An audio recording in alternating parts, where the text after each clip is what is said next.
হুজুর আসসালামু আলাইকুম। ওয়ালাইকুম আসসালাম ওয়া রাহমাতুল্লাহ। অনেক মুসল্লিগণের প্রাণের দাবি, কোরআন হাদিস মোতাবেক উত্তর দিলে খুশি হব। আরে এটা প্রিন্ট করে নিয়ে আসছে, অনেক প্ল্যান প্রোগ্রাম করে প্রশ্ন করছে। এটা প্রশ্ন নাম্বার 1, প্রজেক্টরের মাধ্যমে বক্তাগণের চেহারা দেখে মহিলাদের ওয়াজ শোনা জায়েজ আছে কিনা? আজকে উত্তর দিয়ে দিব, মিডিয়ার লোকেরা সারা পৃথিবীতে কিলাকিলি লাগাই দিব। আচ্ছা, আপনারা ফতোয়া দেন তো দেখি, প্রজেক্টরের মাধ্যমে যে বোনেরা আজকে ওয়াজ শুনলো, এটা জায়েজ আছে কিনা? জায়েজ, এটার পক্ষে কে কে দেখি হাত নামা। জায়েজ নাই, এই পক্ষে কে কে দেখি হাত নামা। একবারও যারা হাত তুলেন না, এবার তারা হাত তুলেন। আপনারা কোন দল? জানি না দল না সুবিধা।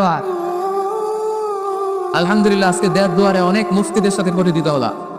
মুফতিরা ফতোয়া দিয়েছে, প্রথম অর্ধেক ফতোয়া দিয়েছে জায়েজ, বাকি অর্ধেক ফতোয়া দিয়েছে জায়েজ নেই। আচ্ছা শোনেন তাহলে উত্তরটা। প্রজেক্টরের মাধ্যমে বক্তাগণের চেহারা দেখে আলোচনা শোনা জায়েজ। আলোচনা শোনা জায়েজ ইন জেনারেল। প্রশ্ন বুঝে নেন, ভেঙে চুরি বুঝিয়ে দিচ্ছি যাতে প্যাচ না লাগে। ইন জেনারেলি প্রজেক্টরের মাধ্যমে, ইউটিউবের মাধ্যমে বক্তাকে দেখে দেখে ভিডিওতে আলোচনা শোনা জায়েজ আছে। কারণ রাসূলুল্লাহ সাল্লাল্লাহু আলাইহি সাল্লামের সময় মসজিদে নারীরা আসতো, পুরুষরা আসতো, রাসূল সাল্লাল্লাহু আলাইহি সাল্লামকে প্রশ্ন করত। বাজারে নারীরা ব্যবসা বাণিজ্য করত, একে অপরের সাথে কথাবার্তা হতো, এটা জায়েজ। একটা পুরুষ যদি একটা দোকানে যায়, ওখানে নারী ব্যবসায়ী তার সাথে কথা বলতে পারবে, কিনতে পারবে। একটা টেইলার্স এর দোকানে যদি কোনো নারী যায় কাপড় কেনার জন্য, সেখানে পুরুষ ব্যবসায়ী তার চেহারার দিকে তাকাতে পারবে, কথা বলতে পারবে। যদি হেজাব পরে থাকে, শুধু ফেসটা খোলা, ফেসটাও ঢেকে রাখলে আরো ভালো। তার মানে পাবলিক প্লেসে নারী পুরুষের জরুরি প্রয়োজনে চাহনি, কথাবার্তা, এটা জায়েজ আছে, এটা জায়েজ।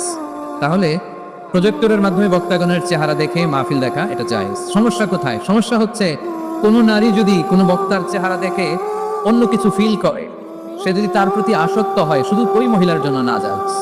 ওই মহিলা ভিডিও দেখতে পারবে না, ওই মহিলা অডিও শুনবে, ওই বক্তার অডিও আলোচনা শুনবে। বক্তার দিকে তাকিয়ে তাকিয়ে বক্তার কথা শুনতে শুনতে যদি বক্তার প্রেমে পড়ে যায়, তাহলে ঝামেলা আছে না নাই? ঝামেলা আছে। এটা যেন না হয়। সে শুধু একজন স্কলার বা টিচার, শিক্ষক মনে করে শিক্ষকের কাছ থেকে কথা শুনতেছে, তাকাচ্ছে বা তাকাচ্ছে না, ওটাতে সমস্যা নাই।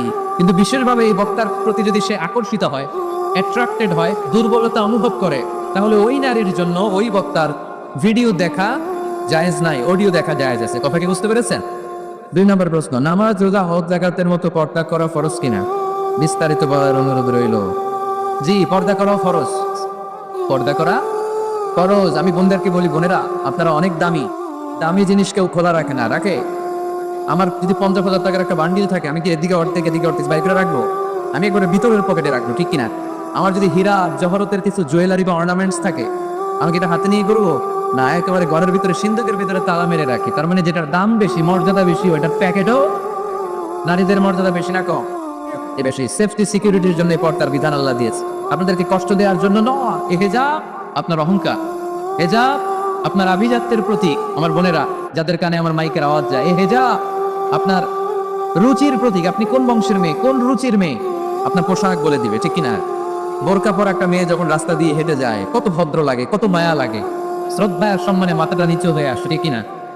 বোরকা পরা মেয়েদেরকে ইফতিজিং করতে দেখছেন, যাদের ওড়নাটাই গলার মধ্যে ঝুলিয়ে রাখে, বুকটা দেখিয়ে রাখে, টাইট ফিটিং জামা পরে এদিক সেদিক ঘুরে বেড়ায়, এরাই সাধারণত পুরুষদের দ্বারা আকৃষ্ট হয়, ইফতিজিং এর শিকার হয়, লাঞ্ছনার শিকার হয়। এখন ঠিক কিনা?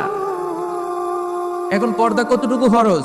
সবচেয়ে ভালো পর্দা হচ্ছে আমার বোনেরা শুধু চোখ খোলা রাখতেন, চোখ খোলা আর বাকি সব ঢাকা, হাতের কবজি খোলা, এতটুকু। তবে বিষ্ণু ইসলাম এটা রুকসা তো দিয়েছেন, কেউ যদি চেহারা খোলা রাখে এটাও পর্দা হবে। শুধু চেহারাটা খোলা আর হাতের এতটুকু খোলা, কবজি পর্যন্ত, বাকিটা থেকে রাখতে হবে।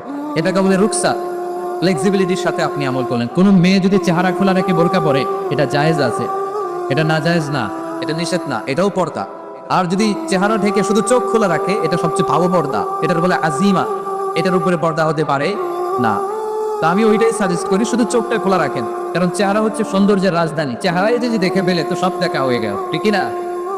তবে কোন বোন যদি ওই হাদিসের উপর আমল করে, যে হাদিস বলেছে চেহারা খোলা রেখে বোরকা পরা যায় আর হাতের কবজি, তাকে আপনি জোরাজোরি করতে পারবেন না, ওইটাও পর্দার অন্তর্ভুক্ত। বুঝতে পেরেছেন?